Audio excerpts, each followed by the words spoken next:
9h08, nós estamos de volta com o TV Mar News, gente. Dessa vez para a gente falar sobre o Dia Internacional da Mulher, que já acontece esse domingo.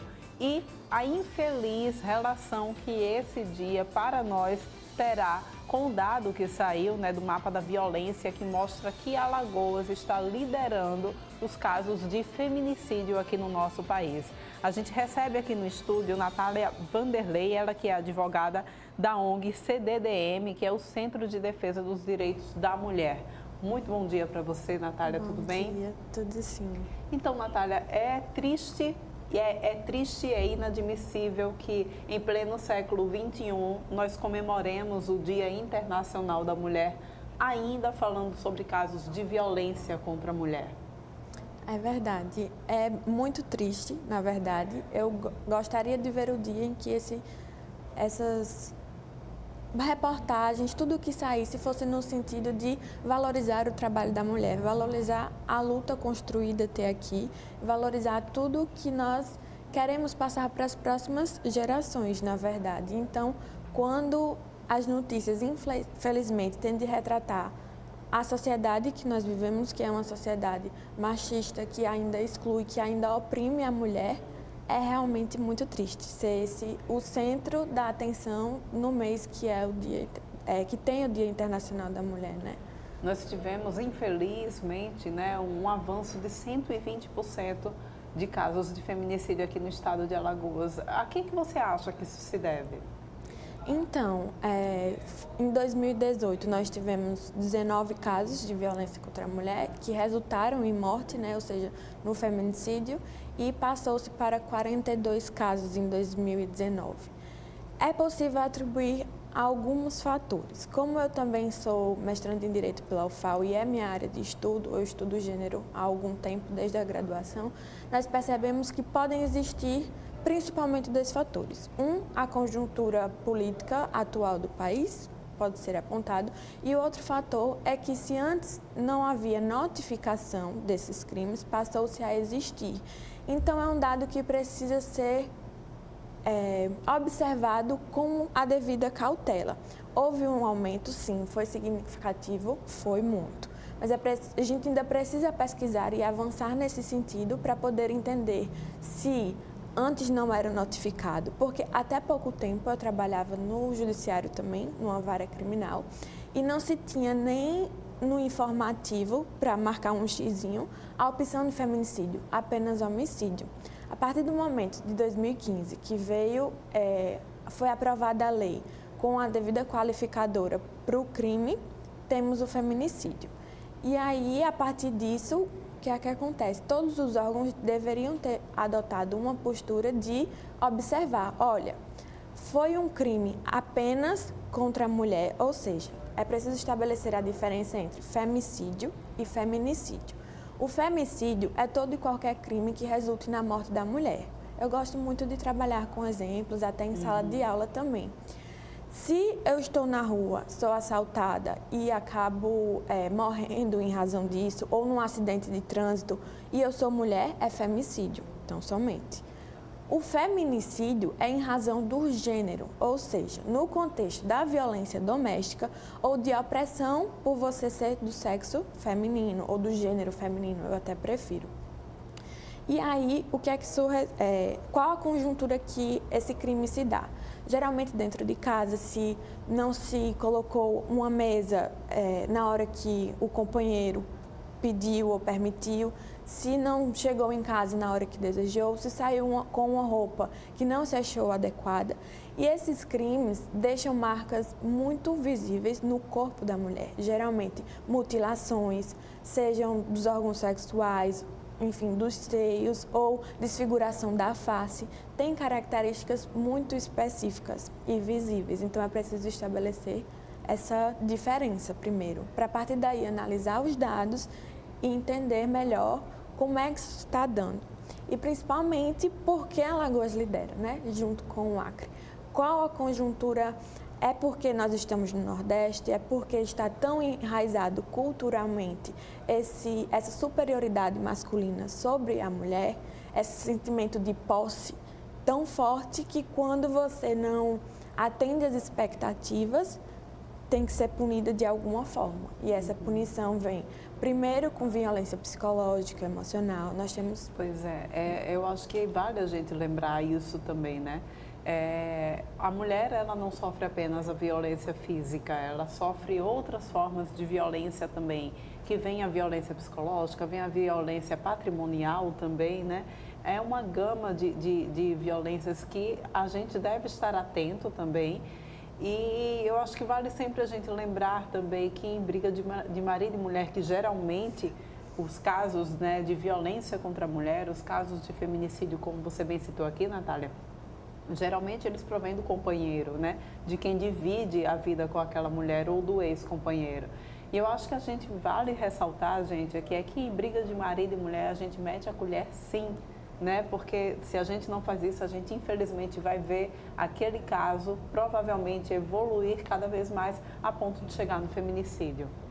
É bem isso, na verdade. Começa com ações sutis, diminuição da autoestima, e é importante ressaltar que não só é crime quando chega a violência que tem o ápice com o feminicídio. Violência psicológica já é um crime, violência patrimonial, como você bem citou, já é um crime, violência institucional já é crime, está tudo previsto na Lei Maria da Penha. E muitas vezes as mulheres não sabem que isso é um crime e esperam chegar numa situação de violência física, e quando chega no feminicídio, infelizmente, os familiares que têm que assumir a posição de reivindicar o direito por ela, na verdade. Pois é. A gente veste lilás, né? Geralmente a gente tem um agosto lilás que fala exatamente da violência contra a mulher. Então eu friso mais uma vez, é triste que em plena comemoração do Dia Internacional da Mulher a gente volte a vestir lilás e a gente volte a falar sobre a questão da violência contra a mulher, quando a gente poderia estar falando sobre os avanços que nós já tivemos nessa luta que já vem de muito tempo e que infelizmente parece que não acaba nunca, não é, Natália? É verdade. E é muito importante frisar o caminho percorrido e as lutas feministas para os direitos que nós alcançamos. Porém, o caminho a longo prazo, o futuro, ainda precisa se caminhar muito mais para que nós possamos também ocupar as posições de destaque da sociedade. Quanto ao feminicídio, eu acho que tem outro dado que é muito importante mencionar, é que é um problema interseccional. Ou seja, quando falamos de feminicídio, estamos falando de gênero, primeiramente, de raça e de classe. 80% das mulheres que morrem por feminicídio são não brancas, ou seja, negras e pardas. Como é que a gente pode resolver isso? Como é que as políticas públicas precisam enfrentar esses dados? Precisa se levar ao caso a notoriedade necessária. Não é porque não atinge uma classe mais elevada que precisa ser passado pano para a situação. Não, é urgente, inclusive, as demandas sociais nesse sentido. É verdade. Natália, a gente tem também algumas questões que eu acho que vale a pena também a gente mensurar. A violência contra a mulher, ela não acontece só também na classe baixa, né? Ela acontece também, infelizmente, é uma violência que está enraizada, né? Que a gente precisa cortar, na realidade, essas raízes, sim, né? Mas que ela acontece também na alta sociedade. A gente percebe, a gente inclusive já viu vídeos aqui que também foram muito mostrados na imprensa nacional, por exemplo, de um companheiro que jogou a mulher do quarto andar, e eles tinham uma classe elevada, uma classe social elevada, né? Então, é ainda uma questão mesmo que a gente pode dizer que é ainda uma questão de cultura machista também? Sim, sim. Eu escrevi recentemente, ainda está para publicação, um artigo que fala sobre como os mitos e o silêncio podou a mulher durante a sociedade, como é que foi construída essa cultura de que o homem é superior. Primeiro, era porque ele era o mantedor da casa, então por isso ele achava que a mulher também era uma posse e a partir daí ele podia se portar como quisesse para com relação a ela e os filhos. O que não é verdade, essa conjuntura já mudou, já evoluímos muito. Hoje, a situação de igualdade como mantedores do lar é bem mais equânime, vamos dizer assim. Porém, esse sentimento de pertencimento e de posse da mulher para com relação ao homem não foi superado ainda, o que pode ser atribuído à sociedade patriarcal e machista que nós ainda estamos inseridos. É verdade. E a gente, acho que vale também a gente ressaltar aqui que a mulher, ela é o centro da família, né? E quando uma mulher, ela é assassinada, quando ela sofre feminicídio, quando ela sofre violência, ela, por ser o centro da família, abala toda a estrutura familiar. Então, existem os filhos que dependem emocionalmente, inclusive, dessas mulheres, né? E mexe com toda a estrutura da família. Como é que vocês lidam com isso? É muito difícil, na verdade. Tanto quando chega ao ápice do feminicídio, porque para onde essa criança vai, qual o apoio que ela vai ter? Ela vai conseguir conviver com aquele que tirou a sua pessoa mais importante na vida, porque eu sei que pai e mãe ambos são igualmente importantes, não estou discutindo isso, mas a mulher ainda é o esteio, de alguma forma. Ela trabalhou, ela conseguiu espaço, ela está ocupando cada vez um espaço maior na sociedade, mas ao mesmo tempo ela tem como se fosse, se ela tem dupla jornada no trabalho, tem uma tripla quando chega em casa, porque se é para organizar a dinâmica do filho com o colégio, com o almoço do dia seguinte, a organização da casa, tudo isso conta e vai para o psicológico. A partir do momento que você tira essa pessoa da família, o que é que acontece? É um abalo gigantesco. Por isso, nós no CDDM temos também o apoio psicológico. Não é só o assessoramento jurídico, contamos com psicólogas que fazem atendimentos gratuitos, inclusive, às quartas-feiras, no período da tarde também.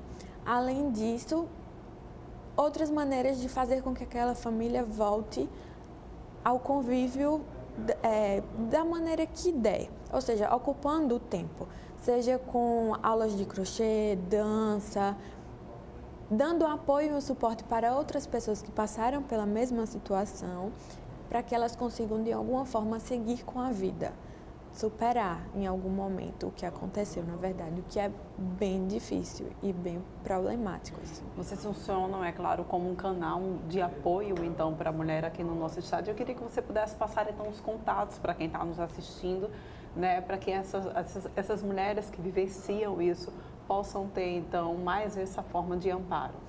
O contato atualmente é através do Instagram, que é CDDM_AL. A partir daí, pode-se entrar em contato através do direct ou alguma coisa nesse sentido. Nós vamos ou adicionar a um grupo geral, que é de apoio, ou procurar um direcionamento melhor, passar contato telefônico, explicar o endereço da ONG, que é perto da UFAL atualmente, porque são nesses bairros mais distantes onde nós temos os maiores índices. E a partir daí, acolher a mulher e dar o apoio que ela precisa, que muitas vezes não é dado tão logo nos órgãos públicos. Então, é essa parte de acolhimento, entender a situação e proporcionar um caminho para que ela consiga permanecer lutando pelos seus direitos, porque se ela não tem um atendimento adequado, ela desiste no meio do caminho, isso é um fator grave. É verdade. Olha só, eu agradeço muito a tua participação aqui no TV Mar News. Eu espero recebê-la mais vezes aqui com outros dados, com dados mais animadores. Obrigada. Muito obrigada, gente. Olha, antes da gente encerrar, então, a entrevista, antes da gente encerrar, na realidade, este bloco, a gente vai chamar Fernando Palmeira, que está pelas ruas aqui, na realidade, em Mangabeiras, para mostrar como é que está o trânsito lá na região. Então, Fernando, como é que está por aí?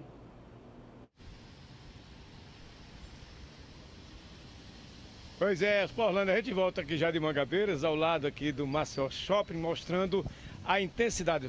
Graças a Deus encontramos essa sombra aqui, mas o sol está numa intensidade de calor a merecer uma reportagem lá da Semar. E estou aqui prometendo que irei lá visitar o Pini e o pessoal para a gente mostrar o que é que realmente está acontecendo com a temperatura geral no planeta e particularmente no Nordeste e aqui em Maceió. O trânsito dessa região, como sempre, intenso. Essa hora, que não é hora do rush ainda, Chico já está mostrando. Olha aqui, a gente está ao lado aqui do prédio da Norcom. O trânsito está fluindo normalmente, mas intenso. E o pessoal aqui sentindo, principalmente quem está aguardando o transporte coletivo, sentindo um calor enorme. O abrigo não protege os raios solares que estão praticamente bem em cima do pessoal, do usuário do transporte coletivo urbano de nossa capital. Uma outra informação é o aumento do valor da passagem do VLT. É uma informação que a gente aproveita, já que estamos falando de transporte e trânsito nesse momento, há uma resignação. Vai praticamente para 100% de aumento da tarifa do VLT.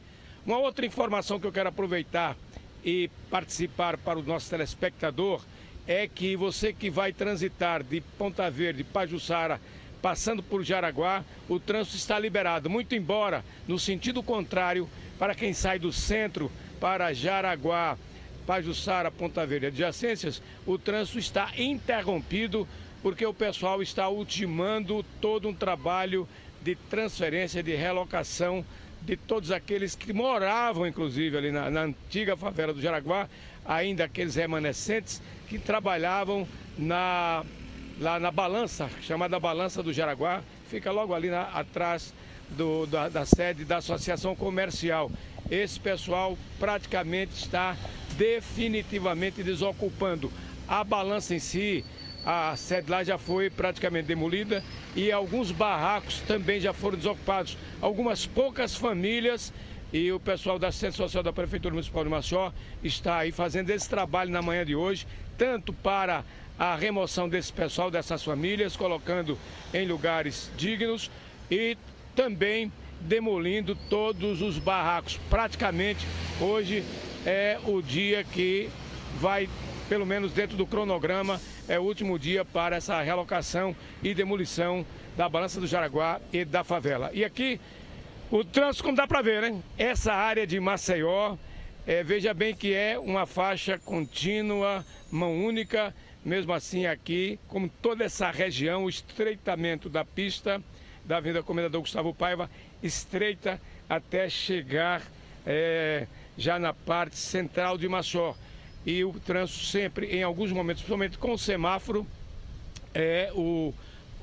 aí faz esse tipo de refluxo de trânsito nessa região. São essas as informações que a gente aproveita, passa para você conhecer melhor como está a situação da cidade, o trânsito e também a realidade do transporte, e ainda dando essa dica para você sobre ali a interdição parcial da Cícero Toledo no Jaraguá, lá no local onde existia a favela do Jaraguá e a Balança do Peixe. Olha o giro aí das imagens de Chico Nogueira nos acompanhando, mostrando de frente aqui o trânsito intenso mesmo. Ainda não é hora do rush, mas nós estamos sempre aqui tendo e vendo esse trânsito intenso nessa região central de Maceió, Avenida Gustavo Paiva, em Mangabeiras, de onde falou Fernando Palmeira, com essas imagens do Chico Nogueira, para você que acompanha a TV Mar News com Porlane Santos. Muito obrigada, então, para você que precisa passar por aquela região, atenção redobrada, fluxo intenso de veículos ali, tá certo? Olha só, gente, vamos falar agora sobre consumo de energia.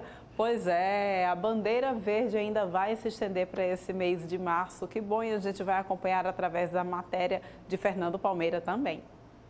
Bandeira branca, amor, o carnaval passou, mas essa ideia de bandeira é bom ficar bem aí na sua mente, porque é preciso saber que cor está a bandeira da Equatorial para você equilibrar o consumo de energia elétrica e também diminuir a carga do seu orçamento doméstico. É exatamente que nós estamos aqui em contato direto com a gestão comercial da Equatorial. Estou aqui com o gestor, que é o Michael Kendall, e ele vai nos dizer da importância de estar de olho nas bandeiras vermelha, amarela e verde. Qual a cor da bandeira atual?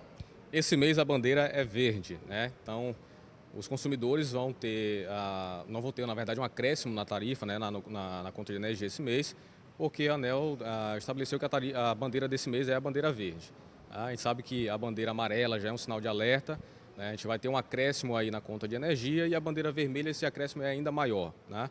Isso acontece porque foi uma regra estabelecida pelo setor elétrico, onde você tem os acionamentos das termoelétricas, ou seja, os recursos hídricos estão escassos, né? Quando os reservatórios estão abaixo da capacidade, eles acabam acionando as termoelétricas. Quando isso acontece, a termoelétrica é uma energia muito mais cara, tá? E esse custo ele é repassado para os consumidores. Então, quando nós temos a bandeira vermelha, nós temos aí um acréscimo na conta de energia, né?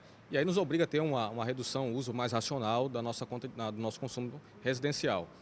No caso da bandeira verde, apesar de você não ter esse acréscimo, né, na conta de energia, mas a gente precisa também ter a responsabilidade de reduzir nosso consumo, né, ter atenção do uso racional dos equipamentos e não avançar o sinal aí e ter um consumo elevado só porque a gente não vai ter o acréscimo da bandeira para esse mês. Tá? Apesar de não ter sobrecarga, mas a gente orienta os consumidores que tenham a preocupação com esse uso racional, com esse consumo reduzido ainda mesmo com a bandeira verde. Né? O ar-condicionado nessa nossa temperatura é irresistível. E aí?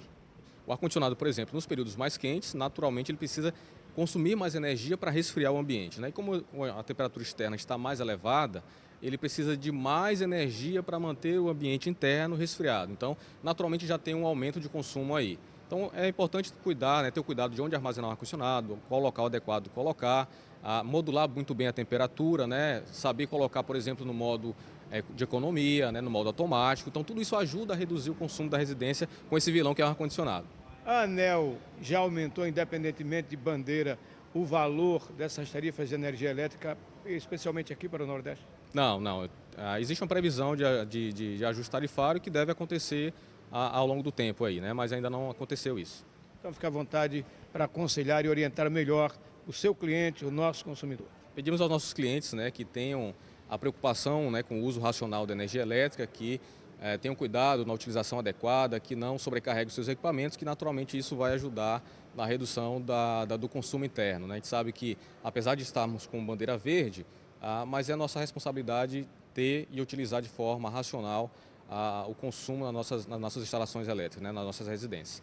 Um bom dia a todos. Pois é, uma importante prestação de serviço que a gente está passando aí para Orlando e para o pessoal, que é exatamente evitar o consumo excessivo. Tudo isso faz parte também da educação ambiental. E a Equatorial diz que está trabalhando todo dia pela energia aí em Alagoas, sem nenhuma deficiência, sem faltar energia para ninguém. Mas é preciso haver, sim, essa conscientização de economia em todos os sentidos da nossa valiosa energia.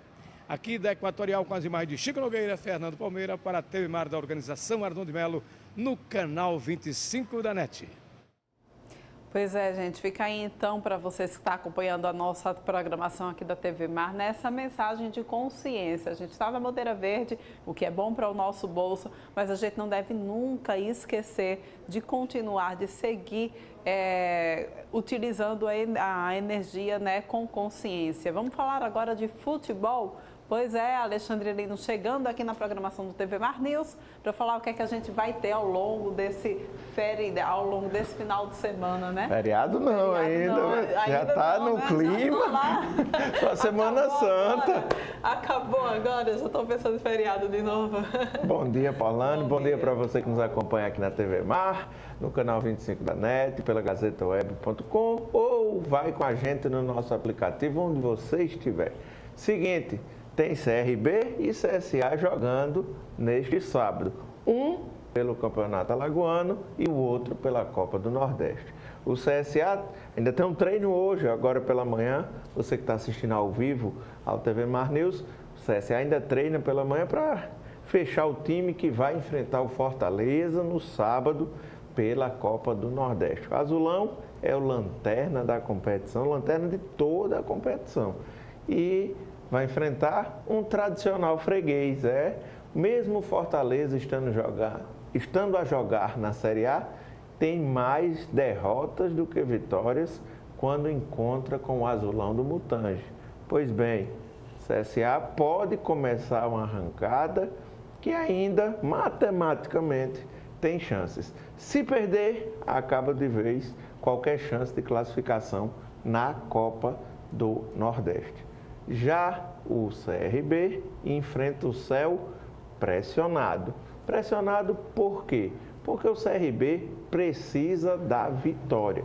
Não pode pensar de forma nenhuma em perder para o céu. Isso porque o CRB pela Copa do Nordeste na última quarta-feira, frustrou toda a sua torcida num jogo onde o CRB esteve à frente do poderoso Náutico e deixou escapar a vitória, deixou escapar o empate e aos 47 do segundo tempo amargou uma triste derrota com gol de falta. Goleirão Edson Martin está sendo chamado de mão de quiabo porque não pegou a falta do Jean Carlos. Então, olha aí a pressão no CRB que precisa vencer o Céu, garantir a classificação, acabar com qualquer possibilidade de chance de rebaixamento. Vai que o CRB perde as 3, matematicamente ainda tem chance. Poucas, mas tem. Então, tem que vencer o Céu pelo Campeonato Alagoano para respirar tranquilamente. CRB que já sabe os dias e quando e onde vai enfrentar o poderoso Cruzeiro, Cruzeiro que vai estar jogando a Série B também com o CRB e com o CSA. Isso pela Copa do Brasil. Primeiro jogo já fechado para o dia 11, primeiro jogo no Mineirão, 11 de março, uma quarta-feira, já a próxima quarta-feira, e o jogo de volta aqui no Trapichão, porque essa fase agora com jogos de ida e volta, dia 18 ou 19, aqui no Trapichão. A CBF ainda vai decidir se vai ser 18 ou 19 o jogo de volta. O de ida já está definido dia 11, quarta-feira. Agenda corrida para o CRB, que ainda joga a Copa do Brasil. O CSA rodou lá na primeira fase, para tristeza da nação azulina, que está tendo que escutar as piadinhas dos regatianos devido a essa eliminação para o Vitória do Espírito Santo. Pois é, vamos lá então? Vamos, fechada aí a agenda, do futebol. Então. Outros esportes, a gente vê de 11h30, tem atividades, muitas atividades para as mulheres neste final de semana. E hoje, inclusive, tem Dia da Mulher também, Internacional da Mulher no seu programa. Tem assim. E lembrando, a torcedora regatiana que quiser ir ao Trapichão, basta ir de vermelho neste sábado, ingresso gratuito para todas as mulheres que vestirem o vermelho do CRB. Lá, então. Olha só, muito obrigada pela sua participação aqui no TV Mar News. Gente, obrigada também pela sua audiência ao longo dessa semana. A gente volta a se encontrar na segunda-feira e eu quero desejar a vocês, todas as mulheres que nos acompanham, as grandes mulheres também fortes aqui dessa empresa, Patrícia, Tainá, Mara Almeida, minha admiração enorme por vocês, um beijo bem grande, parabéns pelo Dia Internacional da Mulher, a minha mãe também e as minhas 3 pequenininhas, tá? Beijo grande, a gente volta a se encontrar segunda às 8h30. Vamos minha lá? Admiração por você também, além de todas as outras mulheres. Tenho mãe, esposa, filha, amigas, viva todas as mulheres, não só no domingo, mas o ano inteiro e especialmente no domingo, porque essa é a data de luta. Temos que reconhecer o Dia Internacional de todas as mulheres. Verdade. Vamos lá, então? Sobe!